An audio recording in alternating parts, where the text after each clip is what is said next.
안녕하세요. 형광펜 성경과 함께하는 성경 공부 오늘부터 야고보서를 보겠습니다. 야고보서는 예수님의 동생 야고보입니다. 예수님의 동생 중에 야고보도 있었고 유다도 있는데 유다는 유다서를 썼고 야고보는 야고보서를 썼습니다. 예수님의 그 제자 중에 야고보라는 사람이 동명이인이 있긴 한데 그 사람은 사도행전 초반에 굉장히 일찍 순교를 했죠.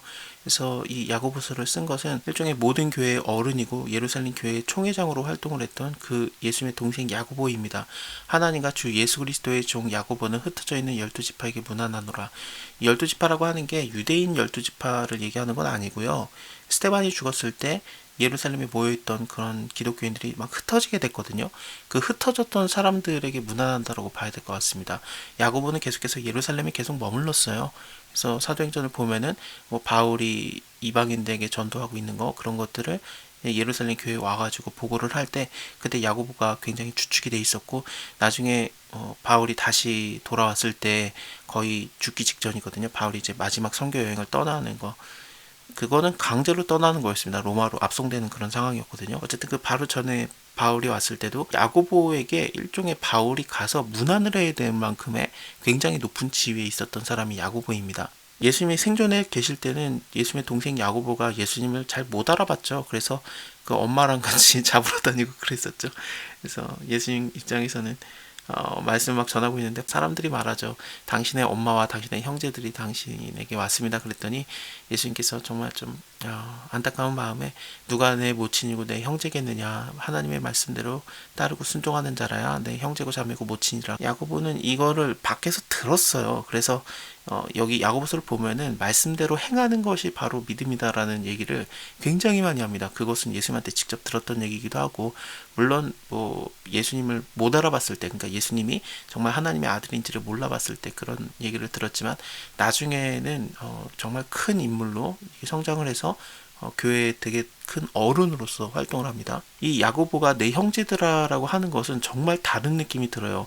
다른 사람들이 내 형제들아, 형제 여러분 그러면은 뭐 그럴 수도 있겠지만 야고보는 예수님의 친형제잖아요. 그 형제가 다른 믿는 자들에게 내 형제들아 그러면은 내가 예수님과 형제가 되는 것 같은 그런 느낌이 들 수밖에 없으니까 이거는 무게 자체가 완전 다릅니다. 내 형제들아를 굉장히 자주 말해요. 여기도 나오고 내 사랑하는 형제들아, 또 19절에서도 내 사랑하는 형제들아, 또 2장에서도 내 형제들아가 반복 구절로 나옵니다. 5장까지도 그래요. 계속해서 내 형제들아가 쭉 이어서 지는데 이것은 야고보가 말했을 때는 이 무게감이 정말 정말 세요. 내 형제들아 너희가 여러 가지 시험을 만나거든 온전히 기쁘게 여기라. 예루살렘 교회는 시험을 굉장히 많이 당했습니다. 일단은 예루살렘 근처에 있었기 때문에 그 마가의 다락방이 예루살렘 교회로 이렇게 됐다라고 보는데 예루살렘 근처에 있으니까 유대인들이 얼마나 많은 핍박을 했겠습니까?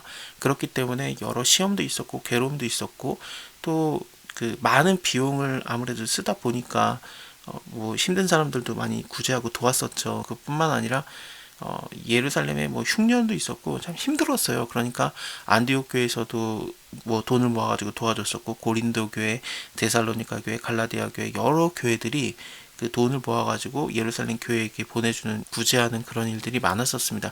사도행전에서도 굉장히 자주 나오고 고린도전서 여러 서신서에서도 그 얘기가 나오고 있는데요. 예루살렘 교회가 힘들었던 이유는 그런 여러 가지 시험도 있겠지만 뭐 유대인들의 도전이라든지 좀 괴롭힘도 있겠지만 일단 다 출교당했어요. 유대교에서. 그 유대교에서 출교를 당하게 되면은 2m 이내에 접근이 불가능하고 서로 대화도 안 하고 당연히 경제적 활동이 불가능해집니다. 그렇기 때문에 좀 어렵게 지낼 수밖에 없었죠. 그래서 이런 상황에서 그 힘든 것들이 많이 만나니까 너희가 그 시험 드는 거 그것들 만났을 때 온전히 기쁘게 여겨라. 너희의 믿음의 시련이 인내를 만들어내는 줄을 알미니라. 인내를 온전히 이루라. 이는 너희를 온전하고 구비하여서 조금도 부족함이 없게 하려 함이라. 이 말들은 예루살렘 교회가 가장 많이 받아들였었고 또 그뿐만 아니라 여러 다른 나라에서도 핍박당하는 기독교인들, 흩어져 있는 기독교인들에게 동일하게 전해주는 말이기도 했습니다. 너희 중에 누구든지 지혜가 부족하거든 모든 사람에게 후히 주시고 꾸짖지 아니하시는 하나님께 구하라. 그리하면 주시리라. 이 지혜라는 것은 당연히 시험을 이겨내는 지혜를 얘기하는 것 같습니다. 오직 믿음으로 구하고 조금도 의심하지 말아라. 의심하는 자는 마치 바람에 밀려 요동하는 바닷물결 같으니 이런 사람 무엇이든지 주께 얻기를 생각하지 말아라. 두 마음을 품어서 모든 일에 정함이 없는 자로다. 하나님을 인해서 믿음의 시련을 당하고 있다라면은 그것을 견디게 해달라고 지혜를 구하는데 거기에 믿음이 없다. 그것은 내가 당하는 고난이 하나님을 믿기 때문에 받는 그런 고난이 아니라 그냥 자기의 욕심에서 일어나는 고난들이고 그것으로 인해서는 뭐 주님께 얻기를 어렵겠죠. 그렇기 때문에 두 마음을 품었다라는 얘기도 나오는데 이 다음에서도 얘기들이 나올 겁니다. 너희가 시험 받는 거 그거 하나님께서 주시는 시험 아니다. 니네가 욕심내 가지고 이끌려 가지고 미혹돼서 그것을 받는 거지. 하나님은 너네를 시험도 하기를 원하지 않고 시험 주지도 않는다. 그런 얘기도 밑에 나오거든요. 그래서 이런 내용을 통해서 볼 때 시련을 이기기 위한 지혜, 그것을 믿음으로 구하면 하나님께서 주신다라는 얘기입니다. 낮은 형제는 자기를 높임을 자랑하고 부한 형제는 자기의 낮아짐을 자랑할지니 이는 풀의 꽃과 같이 지나감이라. 해가 돋고 뜨거운 바람이 불어서 풀을 말리우면은 꽃이 떨어져 그 모양의 아름다움이 없어지나니 부한 자도 그 행하는 일에 이와 같이 세잔하리라. 이것은 이사야서 40장의 말씀을 인용한 건데요. 풀은 마르고 꽃은 시듬은 여호와의 기운 그 위에 붐이라. 이 백성은 실로 풀이로다라는 구절이 있습니다. 그 말씀을 인용하면서 그 부한 형제들 너네가 이렇게 막 자라나고 꽃처럼 됐다라고 그렇게 자랑할 것 없다라는 얘기를 하는 건데요. 이것은 앞으로도 얘기를 많이 할 겁니다. 5장 1절부터 3절에서도 부한자에 대한 얘기들이 나오고 1장에서 나왔던 얘기들은 앞으로도 좀 여러 구절에서 나오거든요. 그래서 왜 부한 형제들에 대한 얘기와 가난한 형제들의 얘기가 나오는가? 일단은 예루살렘 교회가 좀 경제적으로 어려웠기 때문에 전부 다 출교당한 상태고 또 흉년도 일어났었고 좀 힘들었죠. 그렇기 때문에 이 부한 형제들이 일종의 좀 괴롭혔던 것 같아요. 이게 정확하게 뭐라고 나오지는 않습니다만 야고보가 굉장히 열받아하면서 5장에서도 얘기를 하거든요. 이거랑 그 다음에 또 하나가 뭐냐면은 말로 함부로 말했던 것들이 있었던 것 같습니다. 그래서 여기서도 니네가 함부로 말하지 마라라는 얘기를 할 거거든요. 그래서 그 말이라도 조심하면은 혀에 재갈을 먹이라 이렇게도 얘기를 하는데 이거는 3장에서도 얘기를 할 겁니다. 그래서 그 말 때문에 괴롭힘을 당하는 경우가 있었고 또 그 경제적으로 좀 무시를 당하거나 괴롭힘을 당하는 것이 있었던 것 같습니다. 그거에 대해서 야고보가 여러 번 얘기를 합니다. 시험을 참는 자는 복이 있도다. 이것이 옳다 인정함을 받은 후에 주께서 자기를 사랑하는 자들에게 약속하신 생명의 면류관을 얻을 것입니다. 사람이 시험을 받을 때 내가 하나님께 시험을 받는다라고 하지 말지니 하나님은 악에게 시험을 받지도 아니하시고 친히 아무도 시험치 아니하시느니라.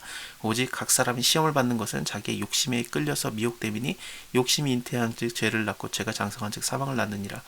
그래서 나는 뭐 하나님께 시험 받고 있다 그런 거 사실 따지고 보면은 하나님께 시험 받는 게 아니라 잘 들어보면은 자기 잘못한 거 그게 드러나서 이제 혼자 괴로워하는 경우가 많거든요. 뭐 하나님께 시험 받고 있어 그렇게 말하지 말라는 거죠. 하나님 원하지도 않고 그렇게 시험을 주지도 않아요. 우리가 받는 고난들은 믿음 때문에 받는 고난이지 내가 잘못해서 당하는 그런 죄에 대한 대가는 하나님께서 주시는 시험이 아니라 그냥 내 잘못이고 그렇습니다. 그래서 그것으로 인해서 하나님 뭐라고 하면 안 되겠죠. 욕심이 잉태한즉 죄를 낳고 죄가 장성한즉 사망을 낳느니라. 내 사랑하는 형제들아 속지 말아라. 각양 좋은 은사와 온전한 선물이 다 위로부터 빛들의 아버지께로부터 내려오나니 그는 변함도 없으시고 회전하는 그림자도 없으시니라. 이 회전하는 그림자라는 것은 변하는 그림자라고도 연관이 되면서 하나님은 변하지 않는다. 그런 것을 얘기하는 것 같습니다. 그가 그 조물 중에서 우리로 한 열매가 되게 하시려고 우리의 뜻을 쫓아 진리의 말씀으로 우리를 낳으셨느니라. 내 사랑하는 형제들아 너희도 알거니와 사람마다 듣기는 속히 하고 말하기는 더디하며 성내기도 더디하라. 사람의 성내는 것이 하나님의 의를 이루지 못함이라. 그러므로 모든 더러운 것과 넘치는 악을 내어버리고 능히 너희 영혼을 구할 바 마음에 심긴 도를 온유함으로 받으라. 너희는 도를 행하는 자가 되고 듣기만 하여서 자신을 속이는 자가 되지 말아라.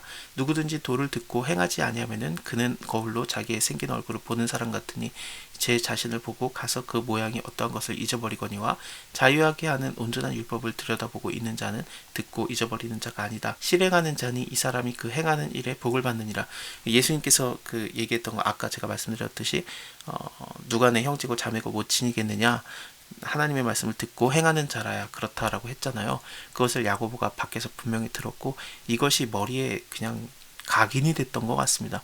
그래서 하나님 말씀을 듣고 행하는 자가 옳은 자다라고 얘기를 하고 있어요. 누구든지 스스로 경건하다고 생각하며 자기의 혀를 제갈에 먹이지 아니하고 자기의 마음을 속이면은 이 사람의 경건은 헛된 것이다. 하나님 아버지 앞에서 정결하고 더러움이 없는 경건은 곧 고아와 과부를 그 환난 중에서 돌아보고, 그러니까 이웃 사랑하는 거, 그리고 또 자기를 지켜서 세속에 물들지 아니하는 이것이니라.